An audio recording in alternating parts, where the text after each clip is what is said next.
मो हाथ में कौन अच्छी जापे बल पेन। आज आम कथा ये बल पेन विषय।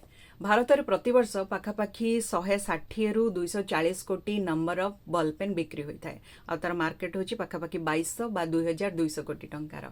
1888 मसीह प्रथमे जॉन जे लाउड बल पेन बाहर करथिले। सी ता डिजाइन को पैटेंट करैथिले काठ आउ चमड़ा उपरे लिखिबा किंतु से डिजाइन बेसी पॉपुलर हो पारानी। देन 1930 मसीहा पाखापाखि जड़े हंगेरियन सांबादिक लास्लो ब्रायो सी कौन करते आउ थे बल पेन तैयारी करते। सी देखले जो न्यूज प्रिंट रे जो काली व्यवहार होता बहुत जल्दी सुखी जाऊँगी तो से कालीटा को फाउंटेन पेन रे व्यवहार करने को चेष्टा कले किंतु कलम चलानी।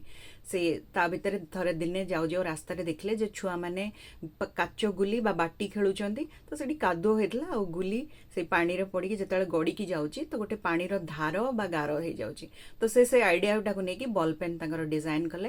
आउ 1938 मसीह से कमर्शियल करके मार्केट को छाड़े। तापर 1939 मसीह जो द्वितीय विश्वयुद्ध है 1945 मसीहा पर्यंत से भितर बल पेन बहुत पॉपुलर है।